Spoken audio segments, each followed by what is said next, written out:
নমস্কার, Deepa's thought spicy hot চ্যানেলে সবাইকে স্বাগত। সামনেই পুজো, তো পুজো স্পেশাল রেসিপি হিসেবে আজকের এই চিকেনের রেসিপিটা বানাচ্ছি।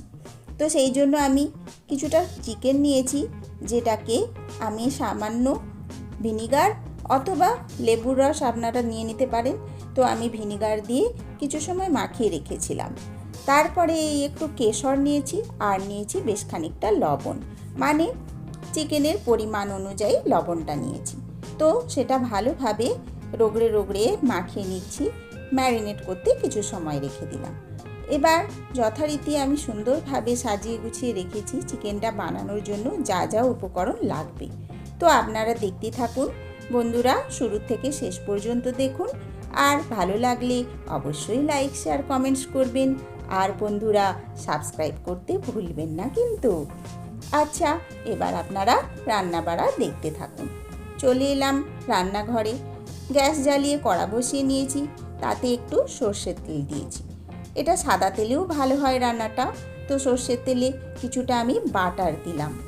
তারপরে বন্ধুরা, ওই পেঁয়াজ বাটা, রসুন বাটা, আদা বাটা একে একে যোগ করে দিলাম। এইবার দেখুন বন্ধুরা, কিছু সময় খুন্তির সাহায্যে নাড়িয়ে নিয়েছি, সামান্য একটু কষা কষা ভাজা ভাজা হয়েছে। তারপরে আমি টমেটো বাটাটা যোগ করে দিলাম। এইবার টমেটো বাটা আর বাকি উপকরণগুলো সব একটু নেড়ে নিলাম। তারপরেই দিয়ে দিলাম আমি বেশ খানিকটা পোস্ত বাটা। তো পোস্ত বাটাটাও যখন একটু ভাজা ভাজা হয়ে যাবে সামান্য, তখন আমি একটু চারমগজ বেটে রেখেছিলাম, আগে থেকে চারমগজটা ভিজিয়ে রেখেছিলাম, তারপরে আমি শিলে ভালোভাবে বেটে নিয়েছি, তো সেটাও দিয়ে দিলাম। তারপরেই দিয়ে দিলাম কি বলুন তো, নারকেল কোড়া। কোড়া মানে শুকনো যে বাজারে নারকেল গুঁড়ো পাওয়া যায় সেইটা। তারপর আমি ধীরে ধীরে একটু শুকনো লঙ্কা, মানে শুকনো লঙ্কার গুঁড়ো ঝাল যেটা, আর একটু কাশ্মীরি লঙ্কা, তারপরে একটু চিনি আর একটু লবণ আর একটু হলুদ যোগ করে নিয়েছি। এইগুলো সমস্তটা দিয়ে সামান্য একটু জল দিয়ে নেড়ে মশলাটা ভালোভাবে কষবার জন্য একটু সময় দিলাম। তারপরে দেখুন বন্ধুরা, ওই ম্যারিনেট করা চিকেনটা আমি ধীরে ধীরে যোগ করে দিলাম। এইবার ধীরে ধীরে সমস্তটা একসাথে নাড়িয়ে নিচ্ছি, মাখিয়ে নিচ্ছি, যাতে কড়ার মধ্যে ভালোভাবে কষা হয়ে যেতে পারে।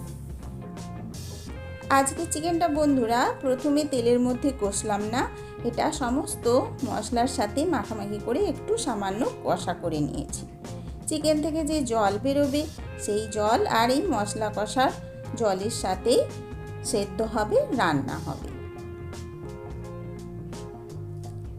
এইবার আমি ভালোভাবে একটু নেড়ে নিয়ে ঢাকা চাপা দিয়ে যতক্ষণ না সেদ্ধ হয় ততক্ষণ রান্না করছি।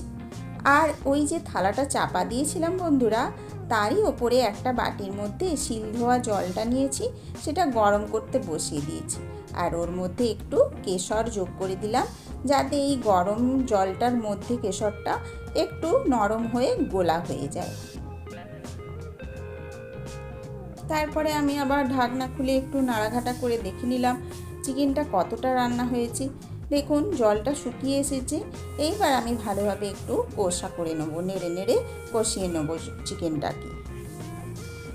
চিকেনের তো একটা হালকা আষ্টে গন্ধ থাকেই, তো সেই গন্ধটা যতক্ষণ না যায় ততক্ষণ আমি কষা করার চেষ্টা করছি।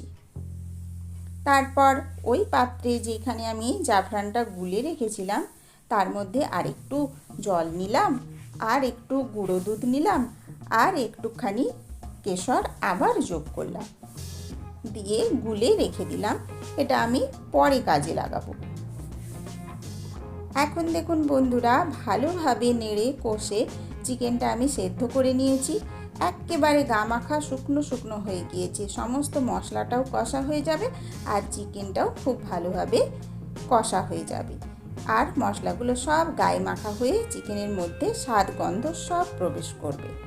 তারপর যখন দেখলাম পুরো কমপ্লিট হয়ে এসেছে, তখন সব শেষে ওই দুধ আর জাফরান গোলা জলটা আমি ঢেলে দিলাম।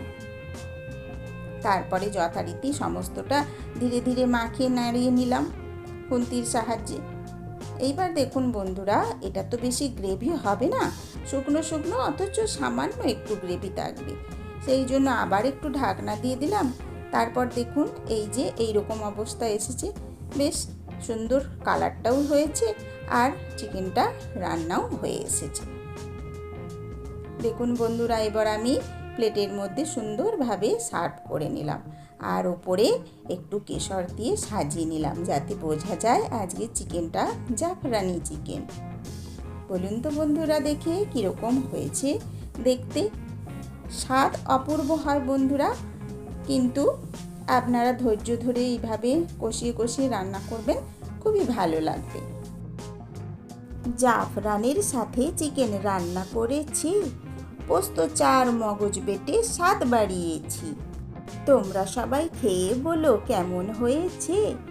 জাফরানি চিকেন আমার মন তো কেড়েছে, রংখানা খাসা, সুবাস ভারী মিষ্টি, জিভের আগায় নাল ঝরছে, তাই লোভনীয় দৃষ্টি। তো বন্ধুগণ, রুমালি রুটির সাথে জাফরানি চিকেনটা খান আর আমায় ভালোবাসা দিয়ে সাপোর্ট করে যান। Thank you.